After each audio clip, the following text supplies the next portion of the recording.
أعوذ بالله من الشيطان الرجيم. ونبئهم عن ضيف إبراهيم إذ دخلوا عليه فقالوا سلاما قال إنا منكم وجلون قالوا لا توجل إنا نبشرك بغلام عليم قال أبشرتموني على أن مسني الكبر فبم تبشرون قالوا بشرناك بالحق فلا تكن من القانطين قال ومن يقنط من رحمة ربه إلا الضالون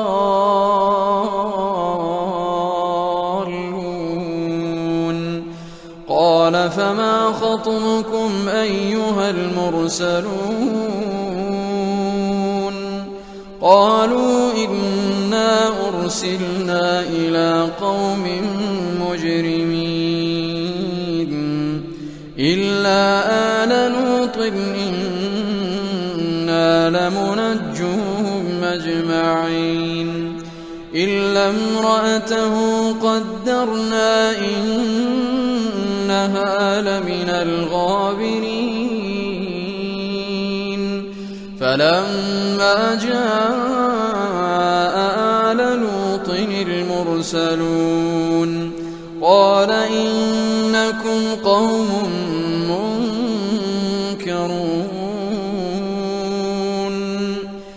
قالوا بل جئناك بما كانوا فيه يمترون وأتيناك بالحق وإنا لصادقون فأسر بأهلك بقطع من الليل واتبع أدبارهم ولا يلتفت منكم أحد وامضوا حيث تؤمرون وقضينا إليه ذلك الأمر أن دابر هؤلاء مقطوع مصبحين وجاء أهل المدينة يستبشرون قال إن هؤلاء ضيفي فلا تفضحون واتقوا الله ولا تخزون قالوا أولم ننهك عن العالمين قال هؤلاء بناتي إن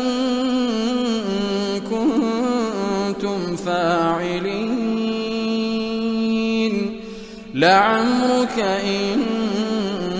إنهم لفي سكرتهم يعمهون فأخذتهم الصيحة مشرقين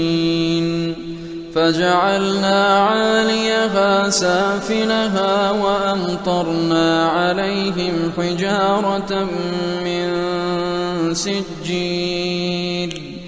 إن في ذلك لآيات للمتوسمين وإنها لبسبيل مقيم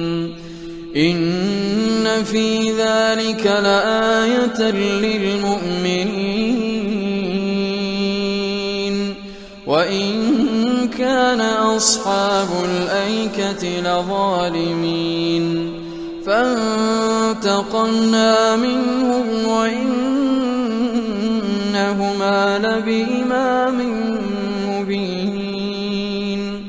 ولقد كذب أصحاب الحجر المرسلين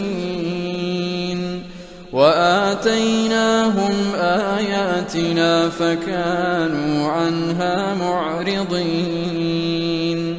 وكانوا ينحتون من الجبال بيوتا آمنين فأخذتهم الصيحة مصبحين فما أغنى عنهم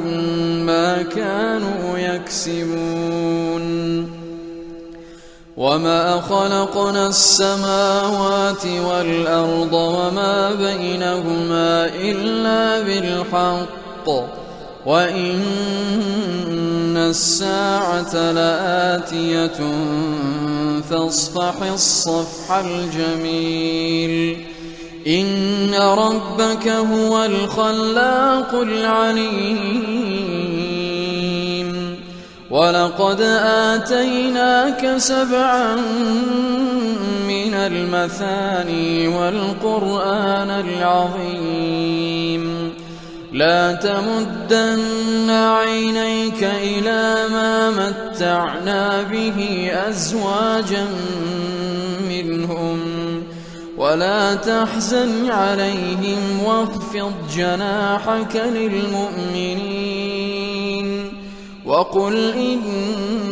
إني أنا النذير المبين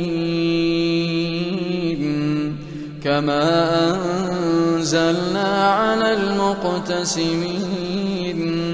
الذين جعلوا القرآن عضين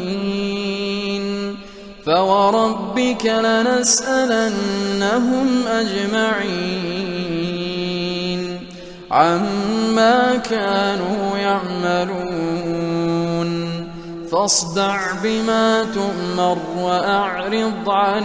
المشركين إنا كفيناك المستهزئين الذين يجعلون مع الله إلها آخر